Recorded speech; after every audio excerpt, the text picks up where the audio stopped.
मित्रों, मैं आशीष समर पाठक, ज्योतिष वास्तु एवं हस्तरेखा विशेषज्ञ। आज मैं दीपावली के संबंध में बताने जा रहा हूँ। पहले तो दीपावली की शुभकामनाएं आप सबों को। दीपावली का रहस्य, ये रहस्य है क्या?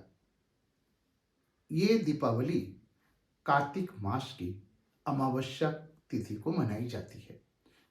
दीपावली का एक महत्व है कि इस दिन भगवान राम 14 वर्ष के वनवास पूर्ण करके जब वो अयोध्या लौट रहे थे, तो उनके लिए सारे लोगों ने उस अंधेरी रात में दिया का जलाना और प्रकाशमान कर देना, तो ये महत्व रखता है। यानी असत्य पर सत्य की एक विजय प्राप्त करके राम आए और अंधकार को हम लोगों ने प्रकाश में बदला। यानी ये दीपावली प्रकाश, अंधकार से प्रकाश की ओर जाने का भी लक्ष्य है और असत्य से सत्य पर विजय प्राप्त करने का भी एक लक्ष्य है।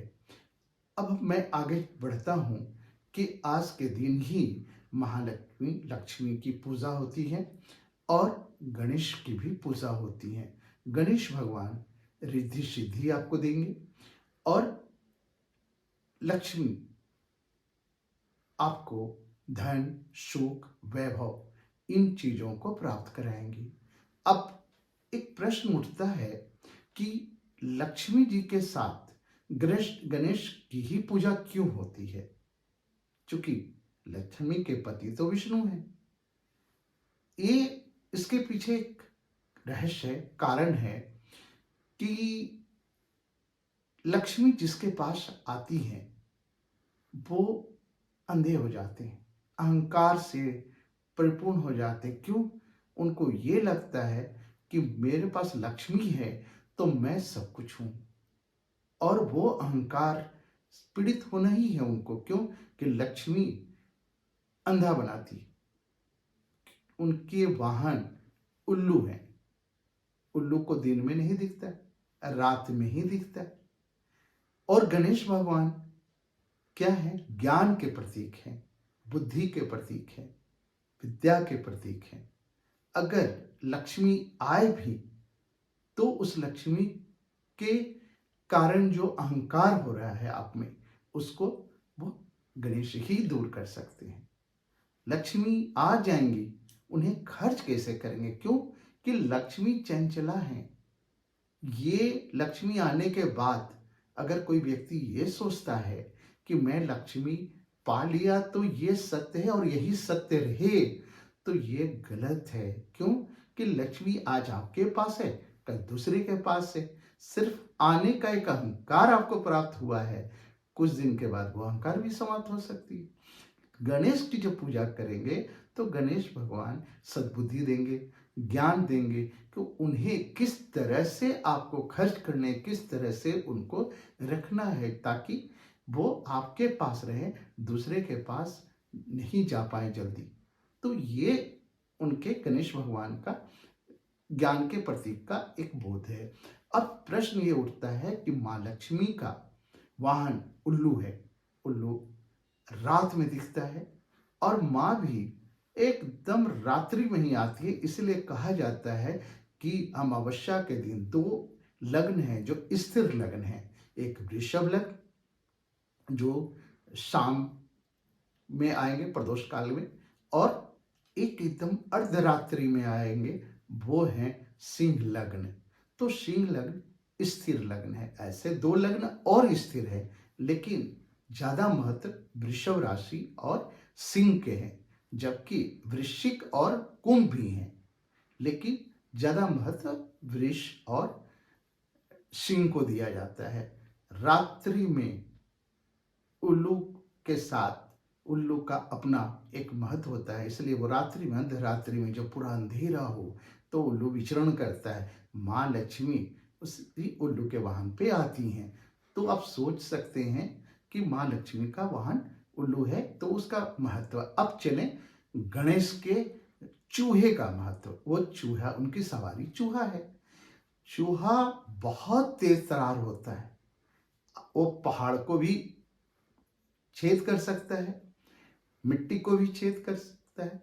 तो चूहे में बहुत तेज रफ्तार, बहुत गति होती है, वो इसीलिए चूहे को महत्व रखते हैं। और आज जो वैज्ञानिक जितना रिसर्च भी करते हैं उसमें चूहे का योगदान बहुत ज़्यादा होता है, उन्हीं के पे रिसर्च भी कर लेते हैं क्योंकि वो भी स्तनधारी में आता है, तो चूहे का वहाँ महत्व है।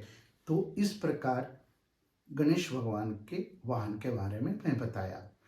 अब गणेश भगवान और लक्ष्मी जी की जब आप पूजा करते हैं तो कभी कभी कुछ लोगों को ये भ्रम होता है कि लक्ष्मी जी के बगल में जब हम गणेश भगवान को रखें तो वो बाएं तरफ रखें या दाएं तरफ रखें।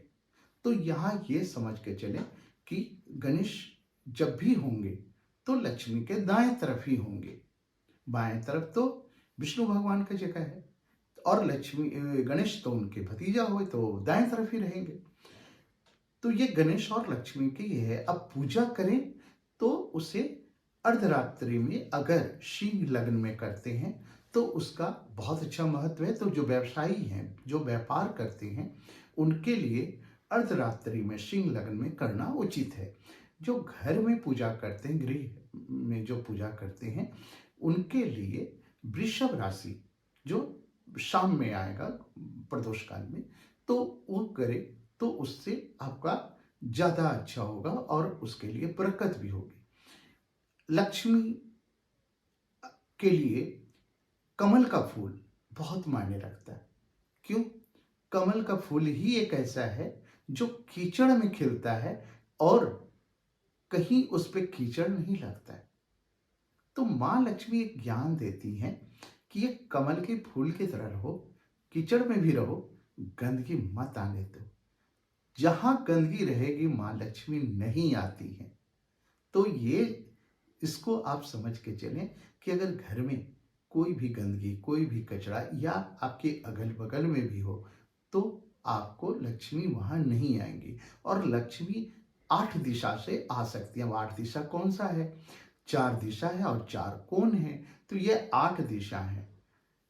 आप जब भी पूजा भी करें माँ लक्ष्मी को तो ईशान का महत्व रखें, क्योंकि ईशान बहुत मायने रखता है। वो बृहस्पति का स्थान है। ईशान कोण, पूरब और उत्तर के कोण को ईशान कोण बोलते हैं। इसी कोण पे शिव का भी वास है। माँ लक्ष्मी अगर उनको बेलपत्र भी चढ़ाते हैं उस समय तो वो बहुत प्रसन्न होती हैं। लेकिन गुलाब का फूल, सुगंधित चीज, इन चीजों से उनका बहुत महत्व रखता है। जबकि गणेश भगवान के लिए पीले फूल का इस्तेमाल अवश्य करें। और अगर उन्हें आप लड्डू दे चढ़ाते हैं पूजा में नैवेद्य के रूप में तो उसका भी बहुत ज़्यादा महत्व है। माँ लक्ष्मी के लिए सभी प्रकार के आप व्यंजन दे सकते हैं मीठा के रूप में। और गणेश भगवान के लिए तो मोदक यानी लड्डू उनको बहुत पसंद है। तो मित्रों, आज मैं इस विषय को यहीं पर समाप्त करता हूँ। और दीपावली आप लोग खुशी खुशी मनाइए, बहुत बढ़िया से मनाइए, पटाखे भी छोड़िए लेकिन थोड़ा संभल कर और पॉल्यूशन को बचाते हुए। अब मैं नेक्स्ट वीडियो में फिर मिलूंगा। भारत के जाने माने ज्योतिष, वास्तु एवं हस्तरेखा विशेषज्ञ पंडित अशेष समर पाठक जी महाराज किसी भी प्रकार की समस्या जैसे विवाह में बाधा आना, वैवाहिक जीवन में असफलता, संतान सुख की प्राप्ति ना मिलना, शिक्षा एवं शैक्षणिक में समस्या, ग्रह शांति, प्रेम संबंध में बाधा, नवग्रह दोष, काल सर्प दोष, पितृ दोष, मांगलिक दोष, वास्तु निवारण एवं ज्योतिषाय समाधान हेतु संपर्क करें।